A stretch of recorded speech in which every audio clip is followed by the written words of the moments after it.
안녕하세요. 밤이 깊었네요. 오늘 하루도 고생 많으셨죠? 편안하게 쉬면서 오늘 밤 따뜻한 옛날 이야기를 들어보세요. 옛날 옛적에 어느 한 조선 땅, 눈바람이 매섭기로 이름난 산골 마을에 이설와 리쉐와라는 아이가 살고 있었습니다. 이름은 눈처럼 맑고 꽃처럼 곱다는 뜻이었지만 아이의 삶은 그 이름과는 거리가 멀었지요. 때는 얼음장 밑으로 물이 흐르는 소리마저 찾아드는 깊은 겨울밤이었습니다. 마을에서도 가장 후미진 곳, 금방이라도 주저앉을 듯한 초가집 적야 지붕 위로 마른 볏짚이 위태롭게 얹혀 있었지요. 방 안에는 콩알만한 등잔불이 가물거렸고 그 옆에 설화가 그림자처럼 앉아 있었습니다. 창호지 밖으로 비치는 차가운 달빛이 아이의 오른쪽 뺨은 희게 비추었지만 왼쪽 뺨은 짙은 어둠 속에 잠겨 있었습니다. 그 어둠 속에는 어린 시절에 끔찍한 불장난이 남기고 간 화상 흉터 화숑숑가 있었습니다. 흉터는 왼쪽 눈가를 뒤틀리게 하고 귓불을 지나 목덜미까지 붉고 흉하게 이어져 있었지요. 설화는 아무 말 없이 창밖에 눈보라만 바라보았습니다. 여튼 숨을 내쉴 때마다 입김이 하얗게 서렸다가 금세 사라졌습니다. 방 안의 공기는 콧속까지 시릴 정도로 차가웠지만 설화는 그 추위조차 느끼지 못하는 듯했습니다. 찰칵, 찰칵, 쿵. 옆방에서 어머니가 배를 짜는 소리, 배틀 소리가 규칙적으로 들려왔습니다. 그 소리는 이 쇠락한 양반량반 가문이 염려하는 유일한 소리였고 설화의 숨소리보다 더 크게 방 안을 채우고 있었지요. 사랑방에서는 아버지, 이 참복리 참fon에 깊은 한숨 소리가 들려왔습니다. 한때는 글줄이나 읽으며 가문의 명예를 논했지만 이제 남은 것이라곤 낡은 족보와 자존심, 그리고 흉터를 가진 딸이라는 무거운 짐뿐이었습니다. 저녁상이랄 것도 없는 밥상이 들어왔습니다. 멀건 된장국, 묽은 된장국과 조가 잔뜩 섞인 거친 조밥. 밥상에서는 쌀밥의 구수한 냄새 대신 젖은 땔감이 덜 타면에는 매캐한 연기 냄새와 가난의 냄새가 났습니다. 설화는 숟가락을 드는 둥, 마는 둥, 차갑게 식은 숭늉으로 목만 겨우 축였습니다. 그때였습니다. 살인문 여시오, 이 참봉댁 계십니까?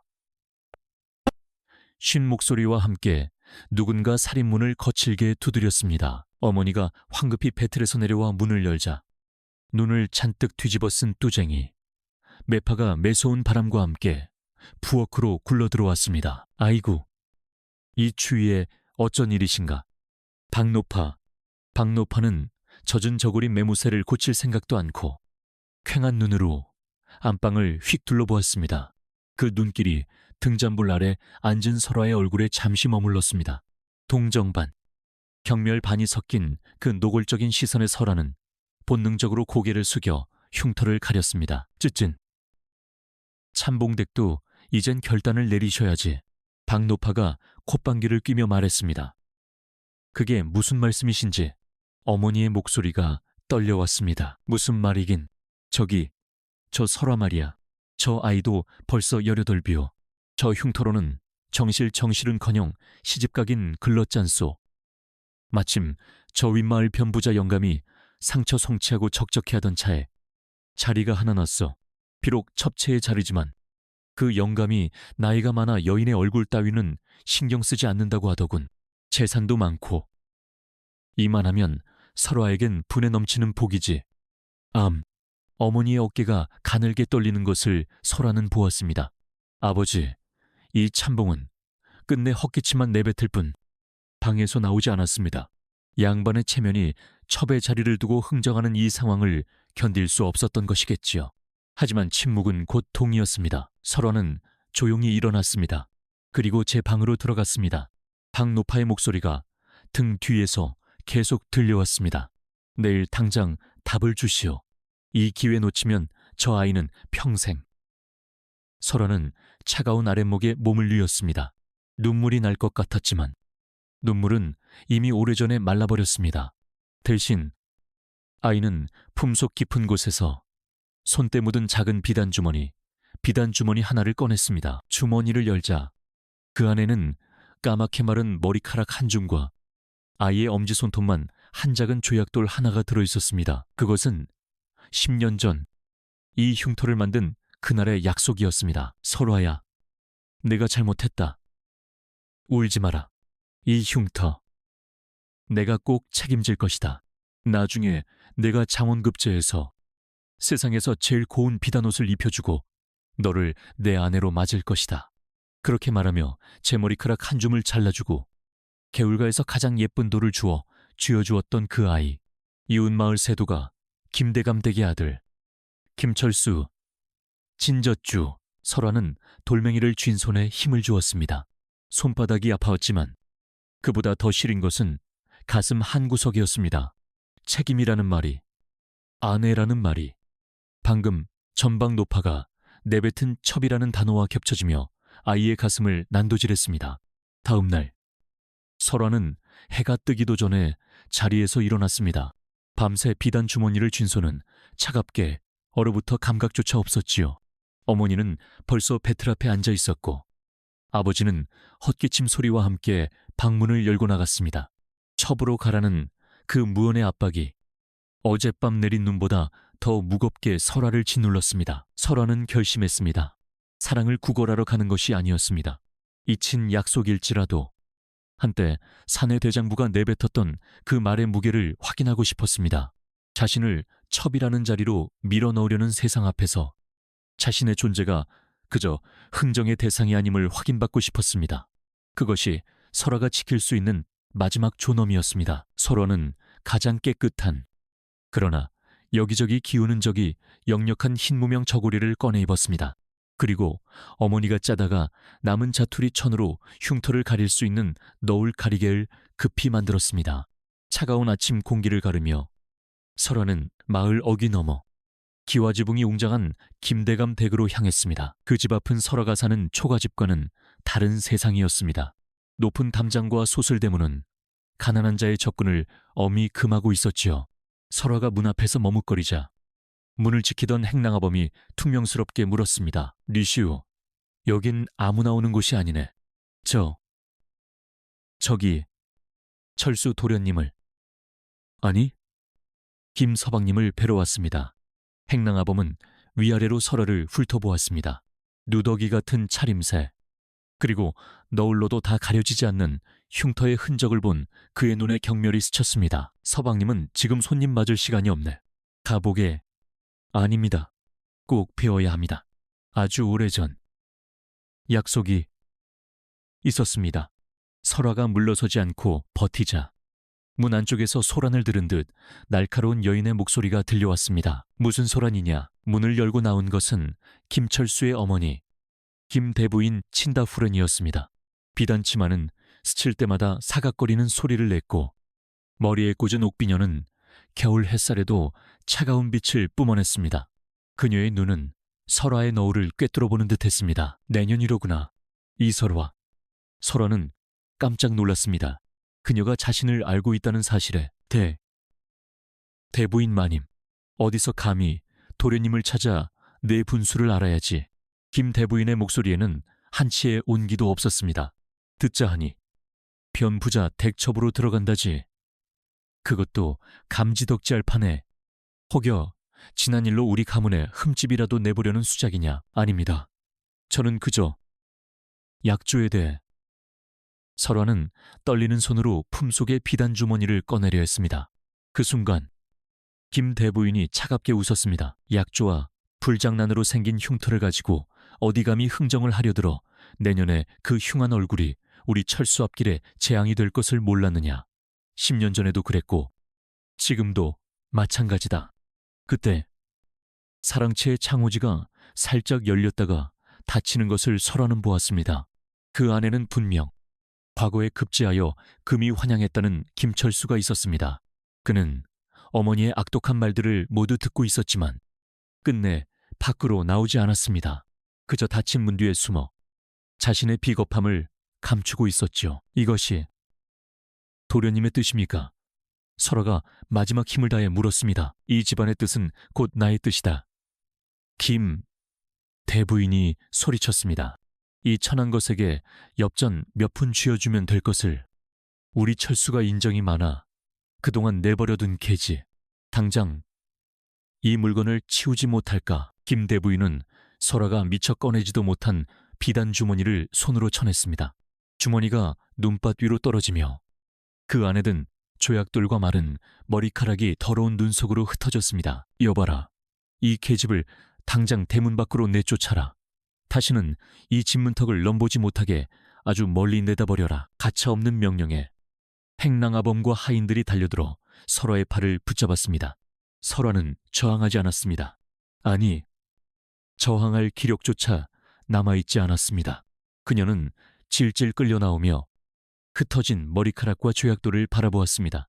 10년간 간직해온 믿음과 마지막 존엄이 그렇게 차가운 눈밭 위에 버려졌습니다.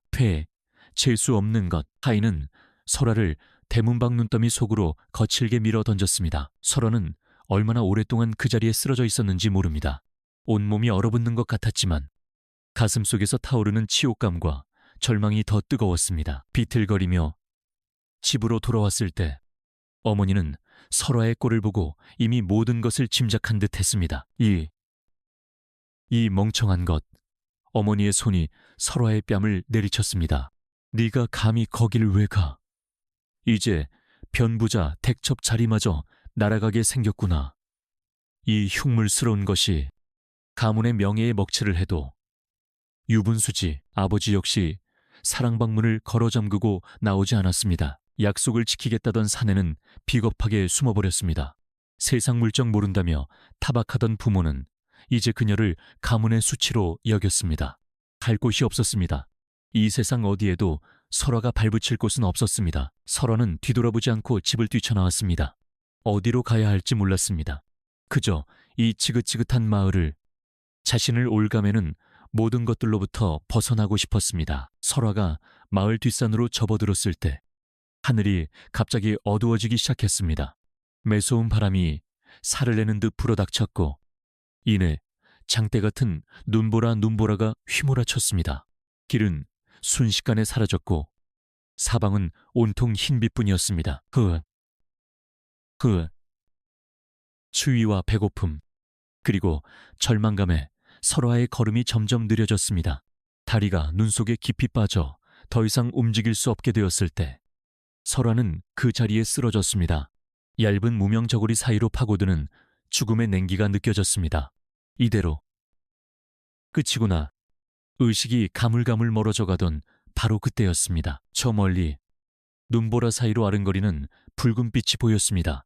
그것은 희망이라기보다는 꺼져가는 생명의 마지막 잔상처럼 보였습니다. 하지만 설화는 본능적으로 그 빛을 향해 기어갔습니다. 가까이 다가가자 그것은 산중턱에 버려진 듯한 낡은 가마가마에서 새어나오는 불빛이었습니다. 그리고 그 옆에는 금방이라도 쓰러질 듯한 작은 움막이 있었습니다. 설화는 마지막 힘을 다해 움막의 문을 밀었습니다. 누구? 움막 안. 흙먼지 투성이의 남자가 불을 지피다 말고 고개를 들었습니다.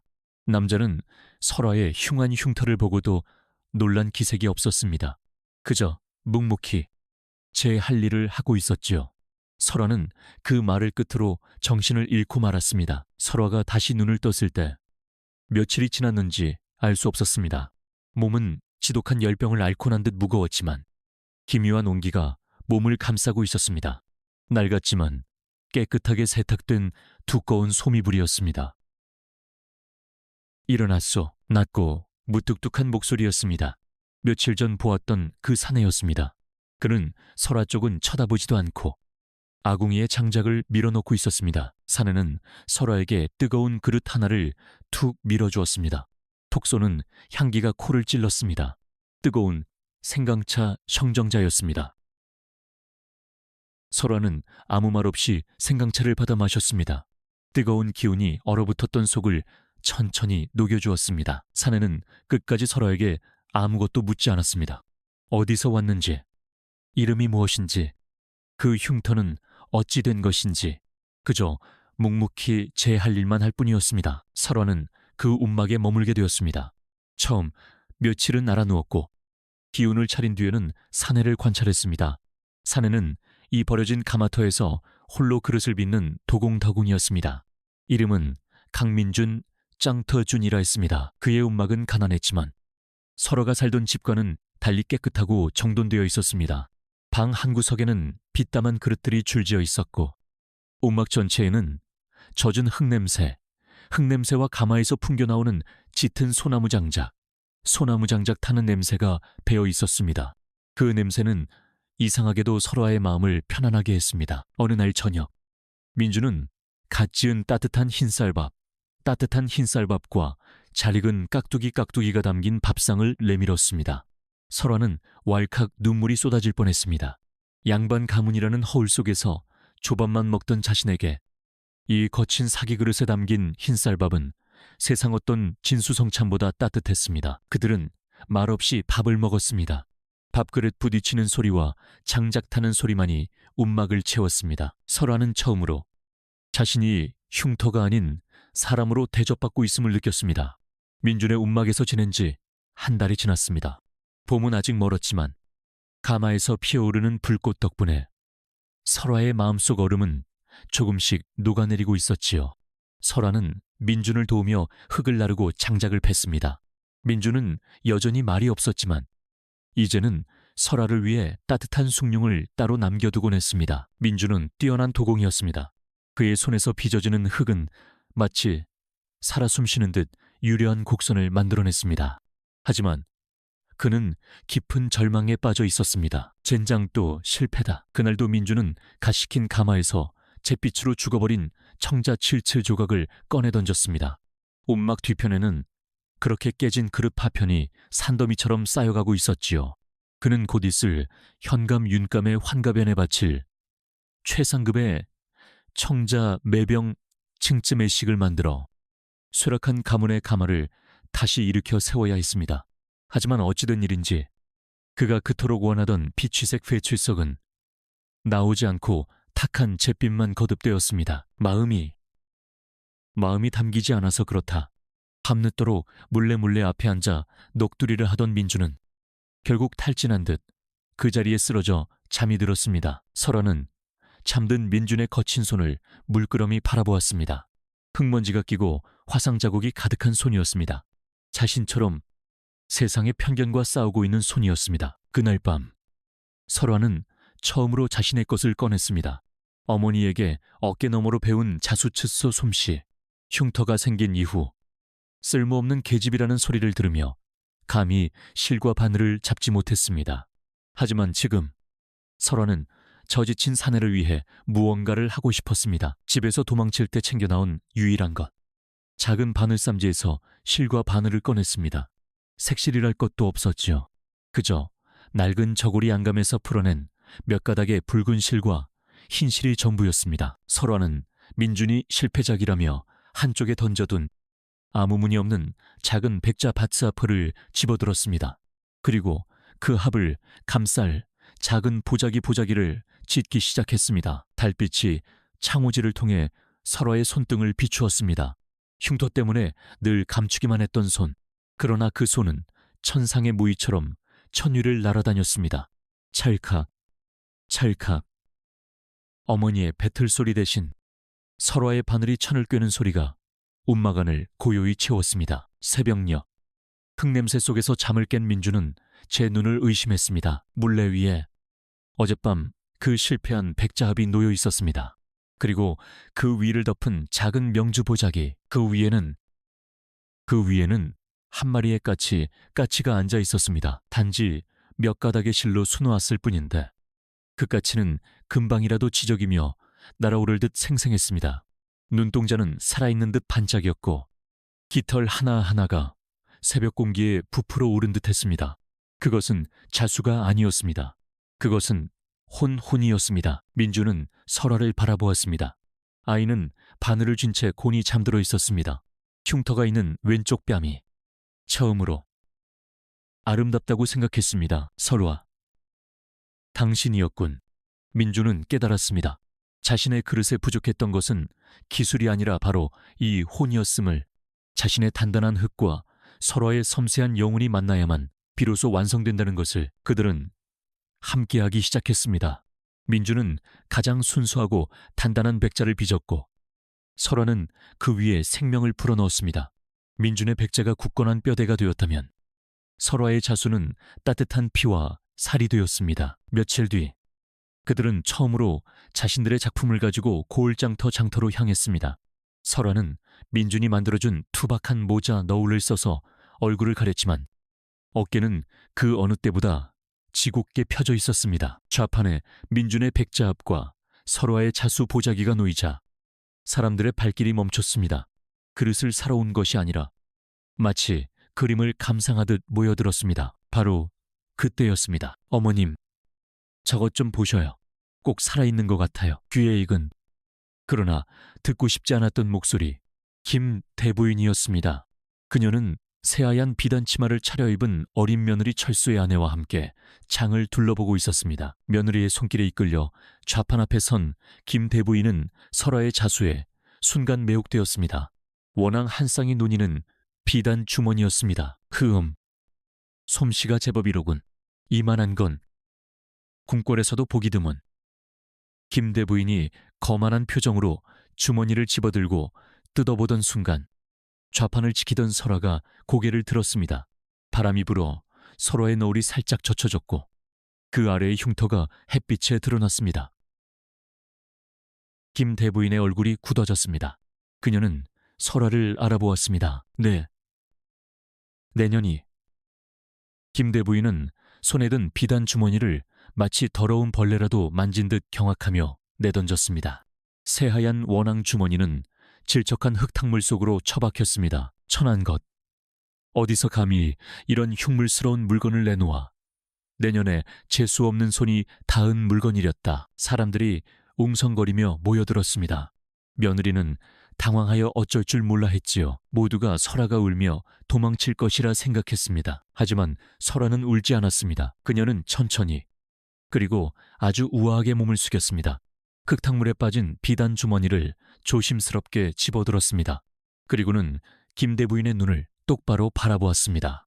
그 흉터진 얼굴은 이상하게도 당당한 빛을 발하고 있었습니다. 설화가 얼음장같이 차가운 그러나 맑은 목소리로 입을 열었습니다. 마님. 흙탕물에 빠진 비단은 씻어낼 수 있습니다. 설화는 품에서 깨끗한 천을 꺼내 주머니에 흙탕물을 닦아내며 말을 이었습니다. 허나 흙탕물에 빠진 명예는 그 무엇으로도 씻어낼 방도가 없는 줄 아래요. 순간 장터는 숨소리 하나 들리지 않을 만큼 조용해졌습니다. 김대부인의 얼굴이 분노와 치욕으로 붉게 달아올랐습니다. 양반 가문의 체면을 중시하는 그녀에게 사람들 앞에서 명예가 흙탕물에 빠졌다는 이 독설은 그 어떤 욕설보다 아팠습니다. 이 상스러운 것. 김대부인은 부들부들 떨며 소리쳤지만 더 이상 아무 말도 하지 못하고 며느리에게 이끌려 황급히 자리를 떴습니다. 그 모든 광경을 장터 한쪽에서 묵묵히 지켜보고 있던 한 노인이 있었습니다. 행색은 남루한 선비 같았지만 그 눈빛만은 예사롭지 않았지요. 노인은 설화와 민준의 좌판으로 다가왔습니다. 그는 깨진 그릇 조각이나 화려한 자수가 아니라 설화가 닦아낸 그 흙탕물 묻은 주머니를 집어들었습니다. 아이의 말이 옳다. 그리고 이 바늘땀에는 억울함만이 아닌 굳건함 의지에 담겨 있구나. 노인은 설화의 자수를 한참이나 들여다보더니 민준의 백자합을 어루만졌습니다. 흙은 정직하고 바늘은 강인하다. 이 두 가지가 만나니 비로소 격곡이 갖추어졌도다. 노인은 무거운 돈주머니를 좌판 위에 올려놓았습니다. 여기 있는 것을 모두 사겠네. 그리고 혹 임금님을 위해 그 솜씨를 바칠 수 있겠는가. 설화와 민주는 놀라 숨이 멎는 듯했습니다. 그 노인은 바로 암행어사 안식유씨로 민정을 살피던 판서 대감이었던 것입니다. 그는 특히 황후마마의 명을 받아 궁궐의 새 병풍 열기봉무수 놓을 영혼이 담긴 자수를 찾고 있었습니다. 두 사람의 솜씨를 합쳐 십장생도를 그려낼 수 있겠는가. 죽어가는 것들 속에서 피어나는 생명력을 바로 그대들의 삶처럼 순호와 보게. 그날 저녁 설화와 민주는 어사의 명패와 산더미 같은 비단을 가지고 산속 가마터로 돌아왔습니다. 가마의 굴뚝에서 피어오르는 연기는 더 이상 외롭지 않았습니다. 그것은 두 사람의 삶이 함께 타오르며 만들어내는 희망의 연기였습니다. 몇 달이 흘렀습니다. 설아와 민주는 움막에 불을 밝히고 밤낮으로 어사의 명을 받들었습니다. 민주는 뼈를 깎는 심정으로 흙을 반죽하고 불을 다스려 눈처럼 희고 달빛처럼 은은한 10개의 백자 화병, 바츠 화벽이을 빚어냈습니다. 설아는 그동안 모아온 모든 생명력과 영혼을 바늘 끝에 실었습니다. 그녀는 10폭짜리 십장생도 병풍을 수놓았습니다. 흉터를 만들었던 그 끔찍한 불호이 아니라 민준의 가마에서 피어오르는 따뜻한 불호의 기운을 담아서 말입니다. 그녀가 수놓은 하골은 금방이라도 구름을 뚫고 날아갈 듯했고 소나무 쏘는 바위 틈에서 뿜어져 나오는 강인한 생명력 그 자체였습니다. 마침내 설화의 자수병풍과 민준의 백자 화병은 한양한영의 궁궐 궁지비로 보내졌습니다. 작품이 도착한 날 황후 황후께서는 침전의 모든 신하를 물리셨습니다. 병풍이 천천히 펼쳐지고 화병이 제자리에 놓이는 순간 방 안을 가득 채웠던 무거운 침묵이 깨졌습니다. 황후께서는 숨을 멎는 듯 병풍 앞으로 다가섰습니다. 살아있다. 황후의 눈길은 병풍의 가장자리에 수놓인 이름 모를 들꽃들꽃에 머물렀습니다. 화려한 학이나 거북도 아니었습니다. 그저 바위 틈에서 험한 눈보라를 견뎌내고 피어난 작은 들꽃이었습니다. 그 꽃잎 하나하나에는 추위를 이겨낸 자의 굳건함이 서려 있었습니다. 어찌 이리도 처절하면서도 따뜻한가. 황후의 눈가에 이슬이 맺혔습니다. 그때 어사 유씨가 엎드려 아뢰었습니다. 황후마마, 이 병풍을 수놓은 이는 세상의 편견 속에서 가장 추운 겨울을 보내야 했던 여인이옵니다. 어사는 조용히 그가 장터에서 보았던 모든 이야기를 아뢰었습니다. 흉터 때문에 멸시받고 억울하게 흙탕물 세례를 받아야 했음에도 흙탕물에 빠진 명예를 논하며 끝까지 자신의 격곡을 지켜낸 한 여인의 이야기를, 그리고 묵묵히 그 곁을 지키며 가장 순수한 흙으로 그릇을 빚어낸 한 도공의 이야기를 말입니다. 황후는 눈을 감았습니다. 그 아이의 왼쪽 뺨에는 흉터가 남았으나 그 아이의 바늘은 이 나라에서 가장 고귀한 영혼을 가졌구나. 그날 이후 궁궐 안팎으로 흉터가 있는 수셔 작가의 이야기가 퍼져나갔습니다. 이야기는 입을 타고 헌세가 양반들의 사랑방으로 흘러들었습니다. 글쎄, 그 아이가 본 뒤 김참판댁의 아들과 정혼할 뻔했던 사이라지 뭔가. 찌찐, 그 흉터 때문에 김대 부인이 내쫓았다 하더군. 그런데 그 솜씨가 황후마마의 눈에 들었으니 김참판 대기 사람을 잘못 봐도 한참 잘못 본 게지. 체면티면을 중시한다더니 진짜 보물은 걷어차버렸구만. 소문은 한양에서 관직관직에 올라있던 김철수의 귀에도 들어갔습니다. 그는 황후께서 아끼는 병풍의 주인이 자신이 버렸던 바로 그 설화라는 것을 알게 되었습니다. 공교롭게도 김철수는 그 무렵 이미 다른 부정한 일들로 사원부 스엠프의 조사를 받고 있었습니다. 그러던 차에 어릴 적 약조를 헌신짝처럼 버리고 어미 뒤에 숨어 여인을 핍박했다는 이 도의적인 문제가 터져나온 것입니다. 이는 유생유성들의 공분을 샀습니다. 불의를 보고 숨은 비겁함, 약자를 돌보지 못한 비정함은 사내 대장부가 관리가 가질 수 있는 가장 큰 수치였습니다. 결국 김철수는 모든 관직에서 파면당했습니다. 그토 이 명예를 지키려 발버둥 쳤던 김 대부인. 그녀는 자신이 그토록 경멸했던 흉터가 있는 계집이 황후의 총애를 받는 장인장애인이 되고 자신의 집안은 약속을 어긴 비겁한 집안으로 전락하는 것을 속수무책으로 지켜봐야 했습니다. 설화가 원했던 것은 이런 식의 복수복슈가 아니었습니다. 그녀는 그저 자신을 지키고 싶었을 뿐입니다. 하지만 세상에 이치리즈란 그런 것이지요. 제자리를 찾지 못했던 것은 결국 제자리로 돌아오고 인과응보, 진심이 담긴 것은 언젠가 가장 높은 곳에서 빛을 발하는 법입니다. 설화는 김 대부인이 잃어버린 명예를 자신의 바늘과 민준의 흙으로 되찾은 것입니다. 얼마 후 어사가 두 사람의 움막을 다시 찾았습니다. 그는 황후의 명이라며 두 사람을 궁궐의 어용장인 유용장인으로 봉한다는 교지를 내렸습니다. 두 사람은 이제부터 궁궐의 비호 아래 마음껏 그대들의 작품을 만드시오. 또한 이 가마터 옆에 번듯한 기와집을 지어 하사할 것이니 추위 걱정 없이 예술에만 전념하시오. 설화와 민주는 엎드려 절을 올렸습니다. 두 사람의 눈에는 뜨거운 눈물이 흐르고 있었습니다. 새 기와집이 지어지던 어느 날, 낯익은 두 사람이 가마터를 찾아왔습니다. 다 해진 갓을 쓰고 수척해진 얼굴에 이 참봉과 설화의 어머니였습니다. 설화야. 아가. 어머니는 흉물이라 부르던 딸의 이름을 부르며 땅바닥에 주저앉아 통곡했습니다. 딸이 어용장인이 되었다는 소식을 듣고 부끄러움과 후회를 안고 한 걸음에 달려온 것이었지요. 이 애비가 염치가 없다. 이 참봉 역시 고개를 들지 못했습니다. 설화는 말없이 다가가 어머니를 일으켜 세웠습니다. 그리고 따뜻한 밥상을 차려내왔습니다. 민준이 빚은 깨끗한 사발에 담긴 김이 모락모락 나는 흰쌀밥이었습니다. 설화는 부모를 용서했습니다. 하지만 따라가지 않았습니다. 아버님, 어머님, 저의 자리는 이곳입니다. 설화의 눈길은 묵묵히 아궁이에 불을 지피는 민준에게로 향했습니다. 부모님은 더 이상 아무 말도 하지 못하고 눈물 섞인 밥을 삼키고 돌아갔습니다. 그리고 마침내 지독히도 길었던 겨울이 가고 진짜 봄이 찾아왔습니다. 산속 가마터에도 따뜻한 볕이 들고 겨우내 얼었던 계곡물이 다시 흐르기 시작했습니다. 눈이 녹다.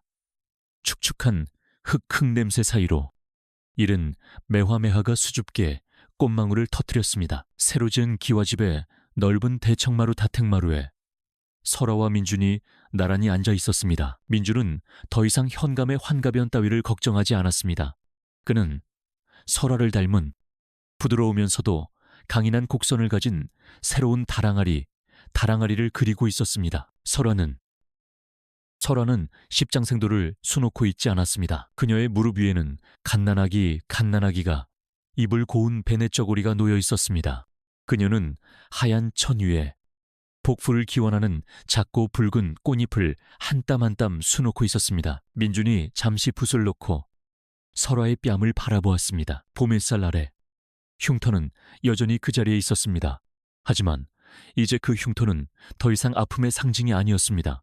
그것은 한 여인이 겨울을 이겨내고 자신의 봄을 찾아낸 가장 치열하고 아름다운 무늬문해가 되어 있었습니다. 민준이 설화의 손을 가만히 잡았습니다.